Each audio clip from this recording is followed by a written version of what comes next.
anymore. But you saw it up there, Katie, C-A-T-Y-E is how my parents spelled it.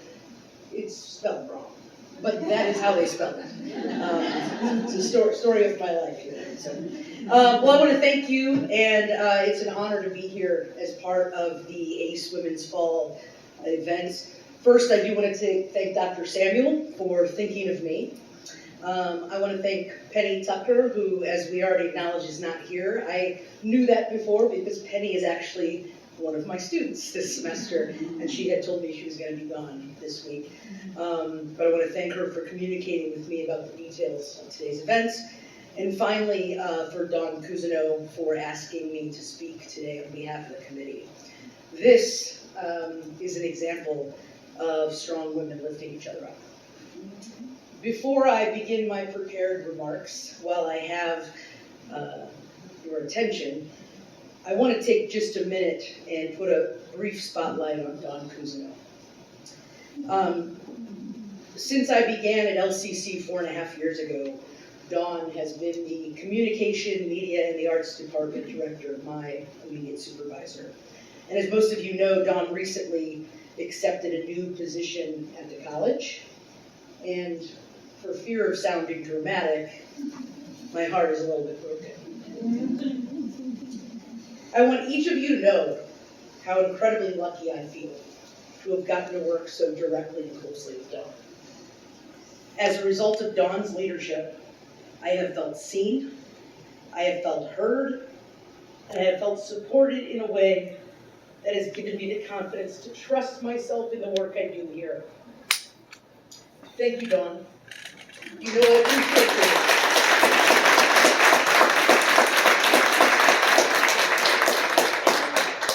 you. It even says pause for applause. Thank you, Dawn. You know I appreciate you. And this college is lucky to have you in your new position.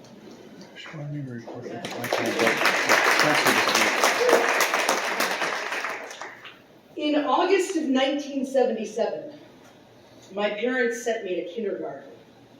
I was only 4 years old and needed a haircut. In fact, it wouldn't be for another 3 months until I turned 5. Years later, I asked my parents why they chose to send me to school when I was so young. And my mom, without even 1 second of hesitation, said, "I was ready for someone else to hear you talk all day." If you've met me, even briefly, you know that statement checks out.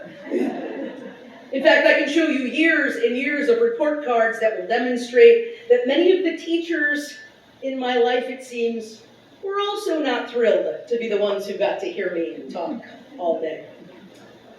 Despite the humor and the validation that indeed this is who I have always been, in all seriousness, it has taken me most of my life to see my talking, my big personality, and my sense of humor as something more than just a vehicle for getting me in trouble. The theme for today is pursuing your goals amidst life's challenges. And though I was raised by 2 college-educated parents who, by the way, just celebrated their 57th wedding anniversary, and though I had a very stable, very happy 1980s childhood, my challenge has been less obvious to other people. For me, the gift of a sharp mind and a quick tongue has also been my biggest vulnerability. I have gotten in trouble my whole life for the one thing I am really good at. This has often, throughout my life, left me ashamed, embarrassed, and uncertain of the quality of my own character. Today, I want to tell you about my ongoing journey of overcoming that uncertainty. Specifically, I want to tell you about 3 women who taught me that my ability to connect with others and engage with them in a way that makes them feel valued and seen is indeed a gift.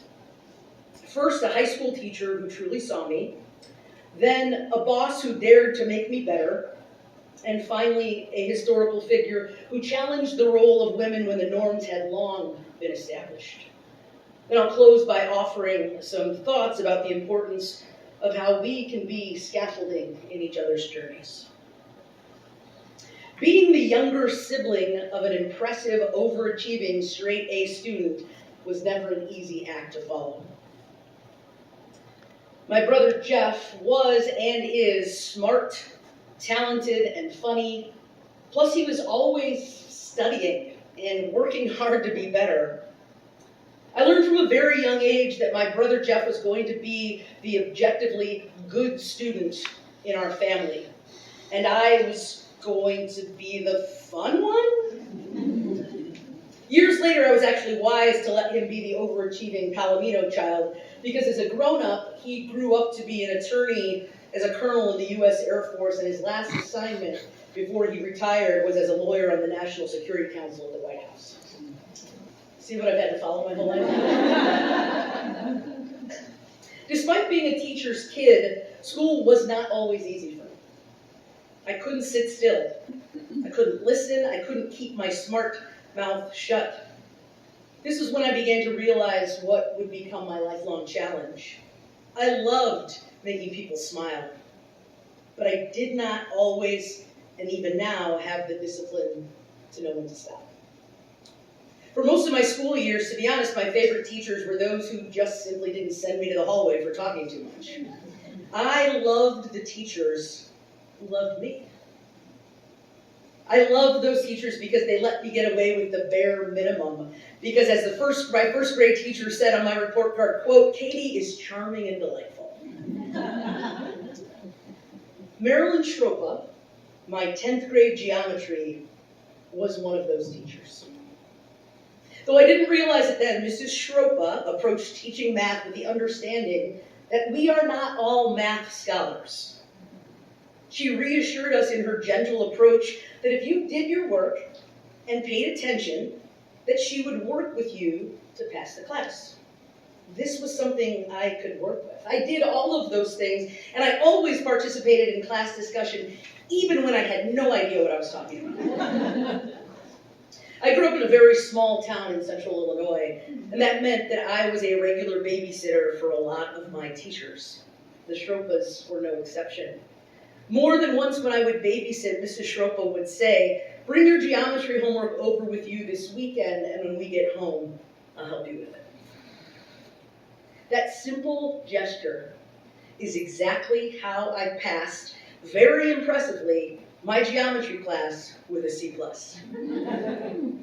Rather than beat me over the head for my minimal left brain abilities, Mrs. Schropa understood me. She saw me, and she didn't waste that very precious time she had as my teacher on anything other than validation for who I was, or in this case, who I wasn't. Strong women lift each other up, and that's what Mrs. Schropa did. Before I came to LCC, I taught social studies for 23 years in a suburb of Grand Rapids. For 3 of those years, at the high school I taught at, we had a young female principal who was an exceptional leader in a world dominated by egocentric former football coaches turned administrators. Katie Pennington was a graduate of the University of Michigan, was confident, focused, and never let anyone distract her from her purpose. I loved that about her. For several years, I coached girls basketball. Once in an athletics meeting, 2 of the other coaches spent the entire time mocking me for daring to care about more than just money. Afterwards, Katie came to my classroom and she said, and I quote, "Are you going to let those meatheads get the best of you?" She really did say meatheads. She said, "You're witty, smart, and can take them down with words that they wouldn't even understand." As she left my room, she said, "You're Katie Palomino. You'll never forget that." Katie Pennington was my boss, and she saw beyond the daily struggles for women in a traditionally patriarchal work environment and reminded me of who I was. Strong women lift each other up. And that's what Katie Pennington did.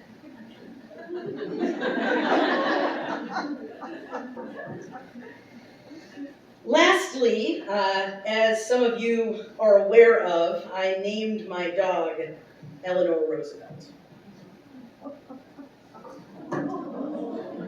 I chose this name not only because I wanted to name her something that would always make me laugh, but because I wanted to name her after a strong woman of history.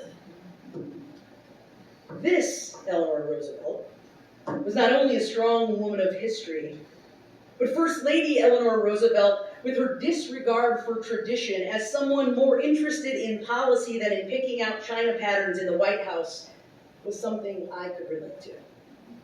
As First Lady, Eleanor Roosevelt spent much of her time advocating for women's rights, being driven by a radical message that women should be treated equally. Roosevelt explained in an interview with Good Housekeeping, quote, "If we do not see that equal opportunity, equal justice, and equal treatment are granted to every citizen, the very basis on which this country can hope to survive with liberty and justice for all will be wiped away." According to the National Park Service's website of the Eleanor Roosevelt National Historic Site, Eleanor Roosevelt, built on the foundations of her New York political community, and she herself organized a network of women who worked together to find opportunity to translate women's priorities into federal policy during the New Deal. The best part, she did it all without cell phones and social media. Eleanor Roosevelt modeled the importance of being a woman with big energy and a loud voice, someone I needed to see.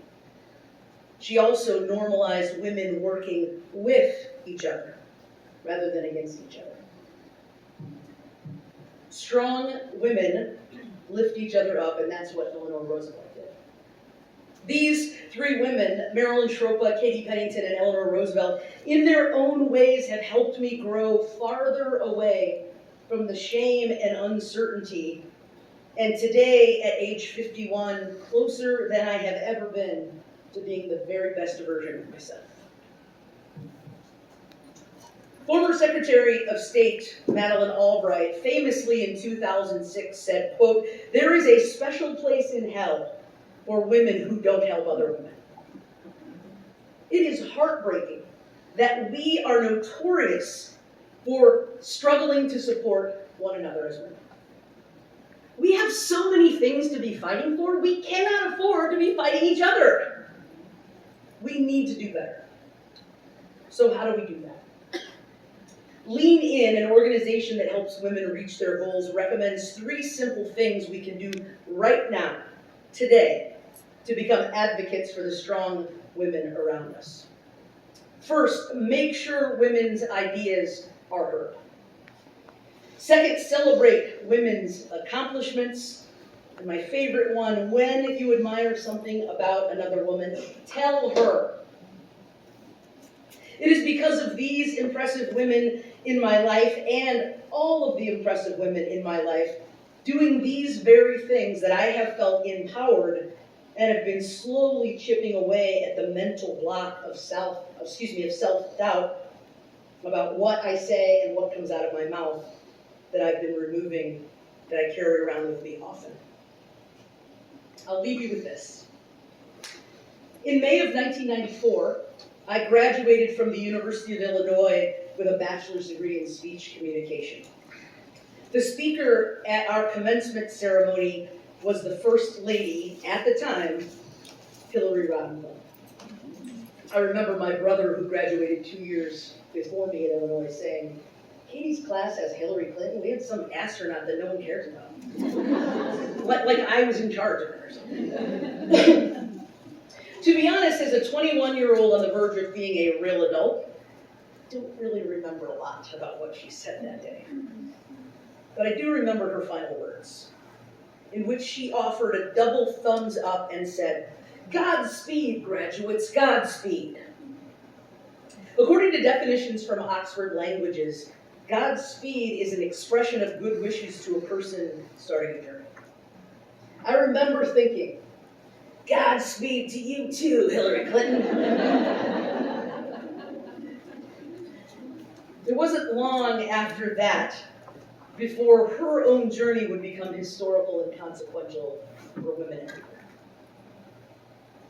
I know that Hillary Clinton is a polarizing figure, but there is no denying that she has forged a path for every one of us in this room. I mean, talk about a woman with a target on her back. In 2016, half the electorate told her they didn't want her to be president just because she was a woman. They actually said that. In an article by The Hill, a nonpartisan newspaper for Congress, Clinton herself stated, quote, "They left me because they just couldn't take a risk on me. Because as a woman, I'm supposed to be perfect." As women, we cannot be the ones that hold each other to an impossibly higher standard.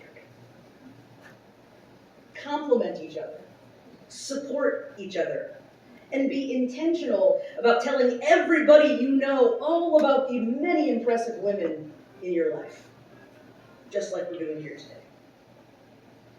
Create and Cultivate is an online platform that supports and connects women who are looking to create and cultivate their careers. They suggest that you should surround yourself with women who would mention your name in a room full of opportunities.